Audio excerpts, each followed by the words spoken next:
balik kesuksesan seorang Soimah tersulut sebuah kisah yang menyayat hati. Bertahun-tahun berkarir di dunia hiburan tanah air nyatanya bukan hal yang mudah mencapai puncak kejayaan seperti sekarang ini. Buktinya artis 40 tahun tersebut harus merintis dari nol. Semasa kecilnya Soimah adalah anak dari seorang nelayan, tapi perlahan nasibnya berubah. Pemilik nama lengkap Soimah Pancawati ini mengawali karirnya sebagai seorang sinden kampung asal Jogja, hingga akhirnya sebuah tekad untuk mengadu nasib ke ibu kota menjadi pilihan berikutnya agar bisa menjadi seorang komedian. Jakarta tak seindah seperti yang dibayangkan oleh orang kebanyakan. Soimah pun jungkir balik hidup di Jakarta, bahkan hidup merana pun pernah ia jalani demi mengejar mimpi. Ya, tak disangka wanita yang kini berlimpah materi itu dulunya pernah merasakan hidup dan tinggal di sebuah garasi hingga menetap di hunian milik aktor Nicholas Saputra. Lantas bagaimana perjalanan hidup seorang Soimah? Pernah kita kontrak di tinggal di garasi posko Cagur 3 bulan tinggal di garasi. Lu berdua?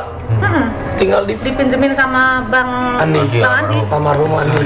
Jadi tidur di garasinya? Di garasi 3 bulan? Sebenarnya ditawarin di rumahnya. Waktu gak punya duit tuh, bener belum punya duit lah. Bingung awal-awal di Jakarta masih belum apal.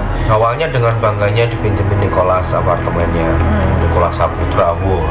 Tahun berikutnya mau dijual atau gimana nggak ngerti, terus akhirnya ya wes mau pindah, mau nyari ke lokasi yang lain tuh terlalu mepet lah. Kerjaan dulu masih ada beberapa stasiun TV yang stripping juga, akhirnya ya wes ngobrol sama almarhum Bang Andi Cagur. Karena kebetulan waktu itu kan kita masih wira-wirinya masih sama Cagur kan, jadi deketnya sama mereka.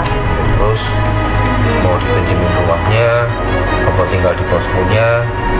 Terus beliau kan usaha bengkel, nah, di kantor itu kurang berapa ya, 3 kali 5 kali tidur di situ bertiga sama asisten, sama udah langsung kamar mandi. Nggak ada sekat sama sekali. Jadi kalau kita mau kelonan ya sekatnya cuma meja. Sungguh pelik kisah hidup Soimah dulu. Tak hanya terpaksa tidur di garasi yang disekat oleh meja, Soimah pun mengawali karirnya dengan cobaan. Waktu pertama kali ia datang ke Jakarta tahun 2008 silam, Soimah harus menjalani hidup dengan penuh lilitan hutang. Nah, kalau masalah terpuruk awal-awal di TV, itu kan kalau orang kampung melihat kita di TV ya taunya artis, duitnya banyak, penghasilannya gede, padahal kita waktu itu juga gali lubang tutup lubang, berangkat ke Jakarta utang, pulang nanti balikin, kontrak pindah-pindah. Ke Jakarta tahun 2008, akhir 2008 apa 2009 gitu, sekitar itu aja. Dengan niat ya karena ditelepon sama TV. Ya dengan niat kerja. Kok TV bisa nelfon karena aku dimuat di salah satu di halaman sosial itu. Nah di situ beritanya ini ada sinden dari Jogja, bisa ketoprak, bisa ya sinden serba bisa gitu nulisnya. Karena ada salah satu wartawannya itu Belican namanya, beliau mengikuti perkembangan aku di Jogja itu seperti apa. Nah di situ ditulis bisa ini bisa ini.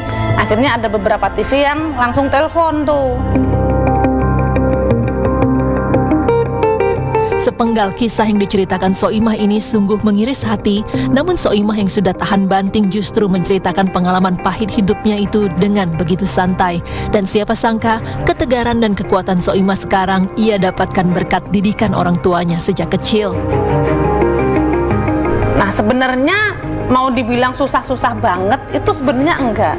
Nah cuman ibuku itu nggak tahu ya, didik anaknya tuh kayak orang susah, Cing. Gitu loh. Makanya tadi kayaknya cenderung pelit lah gitu. Iya, makanya sama duit, sama apapun itu, apalagi baju bagus, apalagi hand body, kebutuhan anak perempuan yang boro-boro yang gitu-gitu, baju aja ibaratnya malam takbir aja kalau kita nggak nangis nggak dibeliin ibaratnya. Nah sekarang aku baru bisa ngerasain, Cing, kenapa ibu melakukan itu padahal ada duit. Apa ternyata? Ya ternyata ya akhirnya, maksudnya aku sering kebiasaan untuk mutar otak itu udah terbiasa dari dulu. Tapi so, kalau pesan dari orang tua yang nggak pernah lu lupa, lu harus jadi orang seperti apa sih? Pesan orang tua yang selalu diterapkan sama anak-anaknya. Jadi cah wedok ki ojo manja. Jadi wanita itu jangan manja, harus mandiri, harus bisa masak, harus kerja keras, harus semuanya harus bisa. Jangan suatu saat nanti jangan hanya bisa mengandalkan suami. Pokoknya harus semuanya bisa sendiri.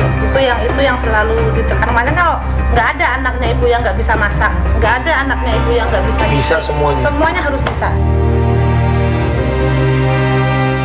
Tak hanya didikan orang tua yang keras sejak kecil, bahkan semenjak duduk di bangku SD, Soimah sudah bekerja membantu orang tua. Tak main-main pekerjaan berat yang lazimnya dilakukan oleh orang dewasa, mampu dilakukan Soimah. Ada anak SD beli es batu yang balok, mana ada yang kuat. Waktu itu aku kuat. Mana ada anak SD beli kayu yang pikulan kanan kiri itu, ada nggak sekarang? Nggak ada. Itu dulu aku udah lakuin. Mana ada anak SD beli garam sekarung-karungnya sampai begini nih kasarnya, ibaratnya ini udah. Karena apa? Kayu pegangan aku tuh pacul, bendo, arit. Aku ngaret buat nyari di sawah, alang-alang buat alas ikan, garemin ikan apa segala macam. Nah ini tangan kan memang, dan ini sengaja nggak aku rawat yang diperhalus nggak. Aku sengaja karena ini adalah bukti buat anak-anak saya. Ini dulu sampai ini biar anakku bisa pegang. Ini tangannya ibumu waktu kecil hidupnya begini. Ini nggak aku dihalus-halusin sama enggak. Anakku harus tahu ini tangan ibunya seperti apa dulunya. Itulah sedikit kisah perjalanan hidup Soimah yang penuh dengan kerikil, namun itu semua berhasil dilalui hingga akhirnya ia berhasil menjadi seorang selebriti. Bahkan wanita asal Jogja ini pernah memiliki program sendiri di Trans TV yang bernama Show Imah. Saya artis paling papan atas.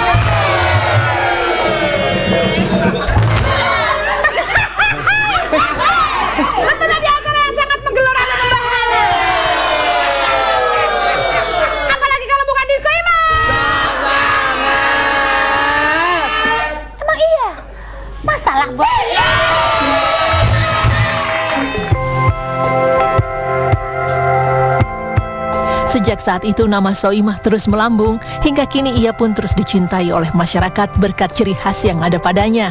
Namun nyatanya keberhasilan yang ia raup saat ini justru membuat ia meneteskan air mata tatkala ada hal yang paling penting di atas materi, yang tak lain adalah kebersamaan dengan anak-anak tercintanya.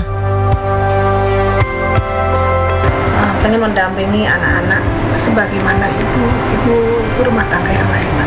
Pengen dampingi anak setiap hari, ingin melihat perkembangan mereka, karena sudah 10 tahun kita tinggal, ya walaupun sebulan sekali kita tengok, tapi kan ya namanya ibu kan pasti ingin setiap hari lebih intens gitu nemenin mereka antar sekolah, gimana perkembangannya.